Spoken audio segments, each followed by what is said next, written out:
del 50% de las mujeres que tienen un fibroma uterino no lo saben. ¿Y por qué no lo saben? Porque ellos suelen ser asintomáticos. O sea, es más frecuente que tengas un fibroma y que no sientas nada a que lo tengas y desarrolles todos los síntomas de los que ya te he hablado. De cualquier manera, ¿cómo nosotros llegamos al diagnóstico de un fibroma uterino? Bueno, pues básicamente lo primero que hacemos es el examen físico a la paciente. Bueno, primero en realidad lo que hacemos es la anamnesis, que es como se llama, es un interrogatorio donde tu médico te va definitivamente a preguntar por los antecedentes familiares, por tus antecedentes ginecológicos personales y de esta forma ir viendo un poco si cumples las características epidemiológicas de una mujer que pueda tener una miomatosis, un fibroma uterino. Posterior a ello vendría el examen físico, ¿verdad? Se hace el tacto bimanual y aquí se puede también identificar en el caso de los fibromas subserosos muy bien, si es grande, se puede identificar muy bien pues que tienes la presencia de este tumor uterino. Posterior a ello, teniendo la sospecha diagnóstica, lo que hacemos es indicar una prueba de imagen.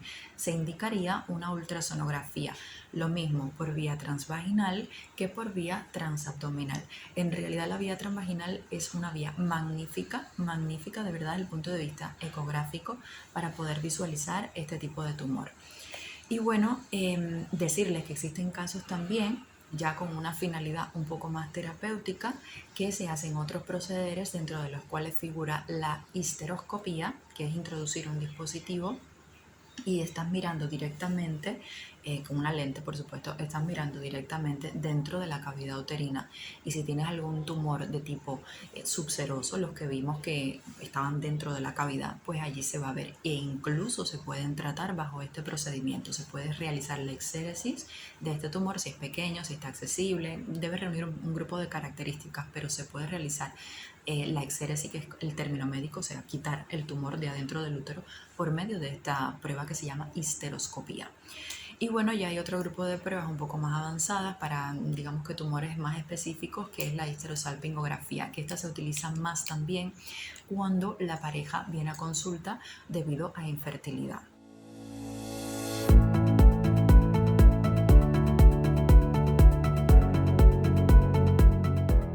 Bueno, felizmente la respuesta es que sí lo puedes hacer, ¿ya? Yo como médico te aconsejaría muchísimo, muchísimo, muchísimo que si tu familia es de estas en las que varias mujeres ves que han tenido una historia de fibromatosis, pues que vayas a consulta preconcepcional, que es una consulta que nosotros damos con el objetivo un poco de estudiar a la mujer y de tratar de evitar futuras complicaciones tanto para la madre como para el futuro bebé. Y uno de los exámenes que se indican en esta consulta preconcepcional es precisamente la ultrasonografía. ¿Con qué finalidad? Pues observar si anatómicamente tu útero está preparado, ya si tu sistema reproductor femenino interno está preparado para acoger a un futuro feto. Y aquí, pues por supuesto que nosotros nos encontraríamos, en el caso que lo tengas, pues el fibroma. Y es que realmente es de vital importancia conocer la ubicación y el tamaño del fibroma, porque de eso va a depender absolutamente todo lo que viene después. Mira, te voy a decir, si el fibroma es, digamos, menos de 45 milímetros, o sea, menos de 4,5 centímetros, las probabilidades de que tengas un embarazo y que además sea exitoso son muy altas, porque un fibroma pequeño de estas medidas y un fibroma que no esté, digamos, en el cervix, en el orificio cervical interno, que es esta parte de aquí, un fibroma que sea pequeño y que no esté en esta área de acá, es un fibroma que no va a afectar para nada la gestación. Tu bebé se va a implantar bien y tu bebé va a crecer sin ningún tipo de problema, ¿ya? Ahora, ¿dónde está el riesgo de un mioma cuando se habla de una gestación? Bueno, cuando son miomas que ya tienen más de 45 milímetros y cuando son miomas que ellos van a estar ubicadas en esta zona que les dije, en la zona del orificio cervical interno. ¿Ya? ¿Por qué? Porque obviamente cuando el bebé comience a crecer, esta es la zona por donde tiene que salir el bebé, ¿ya? Y puede dar complicaciones tanto para el bebé como para la madre.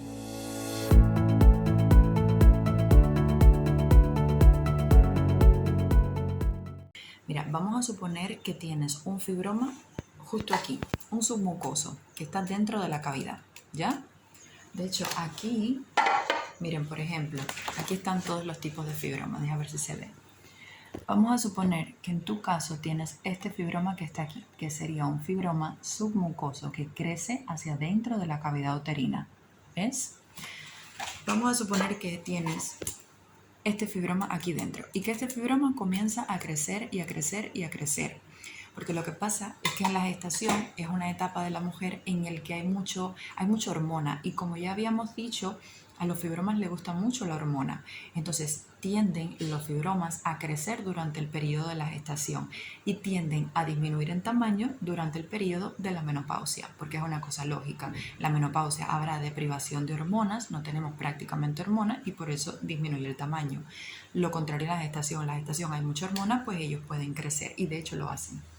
No siempre, pero sí lo hacen. Entonces, supongamos que está aquí adentro. ¿Qué es lo que va a suceder?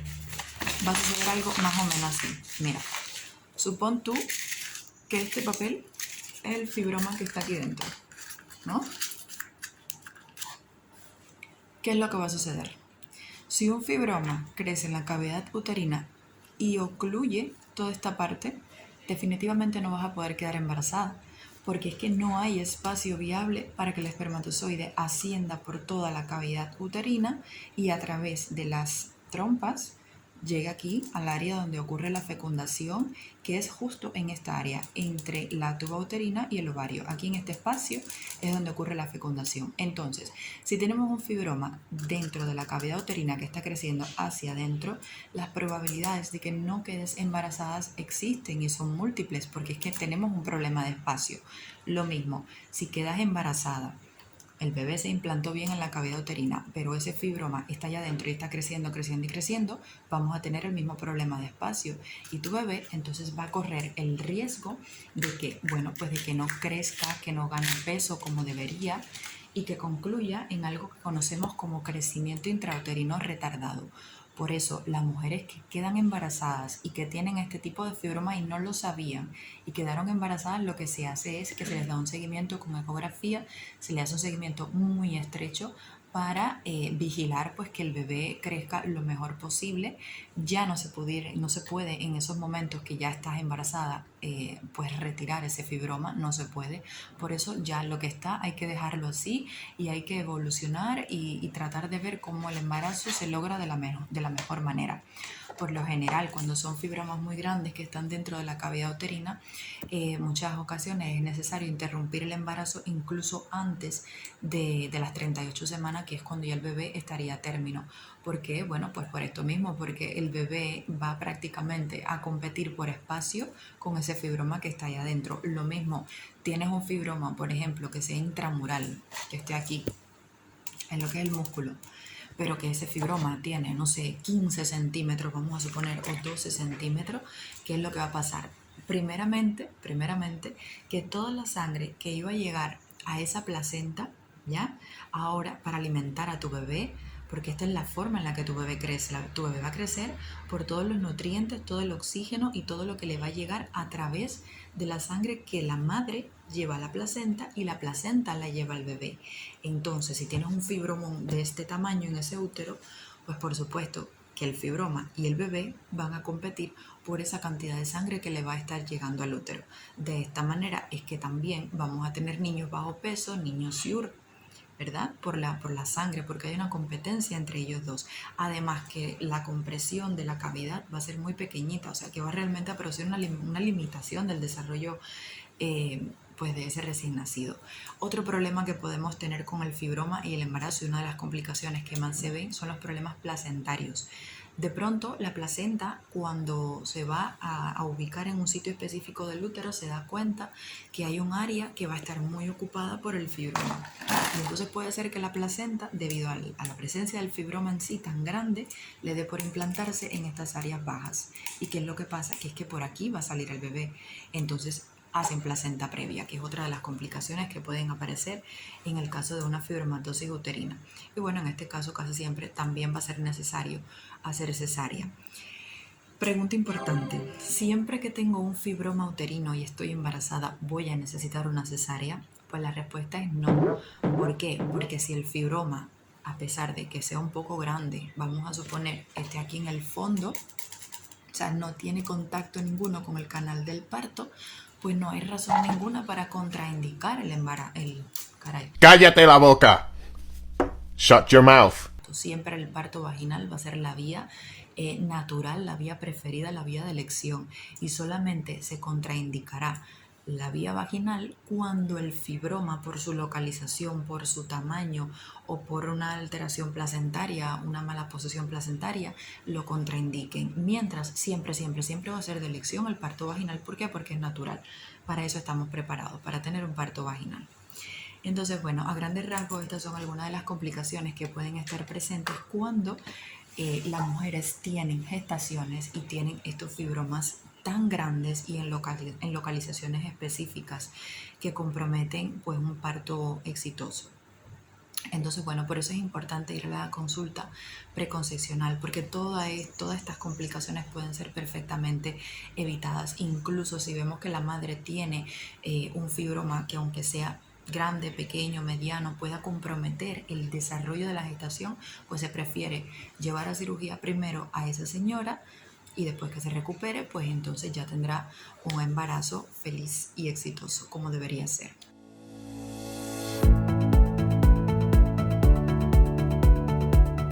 Los fibromas se tratan solamente cuando ellos dan síntomas, ¿ya? De modo que si tienes, qué sé yo, 3, 4, 5 fibromas y estás asintomática, ¿ya? No se tratan. No se tratan porque en realidad son tumoraciones benignas, como ya habíamos dicho en el principio del video este. Entonces, cuando tienes síntomas, ¿qué es lo que hacemos? Bueno, hay diferentes fármacos. En primer lugar, te ponemos analgésicos como tratamiento sintomático para reducir el dolor. Hay varios grupos, pero bueno, por lo general se utilizan los antiinflamatorios no esteroideos. Hasta aquí hemos utilizado, por ejemplo, el ácido mefenámico, que da muy buenos resultados también. Con la dismenorrea también utilizamos el ácido mefenámico. Pero bueno, de modo general hay varios, no tiene por qué ser este, hay muchos más. Se pueden utilizar también los anticonceptivos orales, ¿ya? Los combinados. Puedes utilizar el DIU del levonorgestrel, que también lo tenemos aquí. Y bueno, ya unos tratamientos un poco más avanzados, que eso la realidad es que no lo utilizamos aquí en la clínica de rutina, serían los análogos de la GNRH. Ya desde el punto de vista quirúrgico, bueno, como habíamos visto, si tenemos un fibroma, por ejemplo, y esto es una pregunta que muy frecuentemente me hacen en consulta, siempre que tengo un fibroma, ¿es quirúrgico? Pues la verdad es que no, hay criterios también para llevarte a un salón, porque ya te digo, si tienes un fibroma pequeño, no hay por qué exponerte a una anestesia, a una cirugía, que per se tiene sus complicaciones también, por gusto, ¿verdad?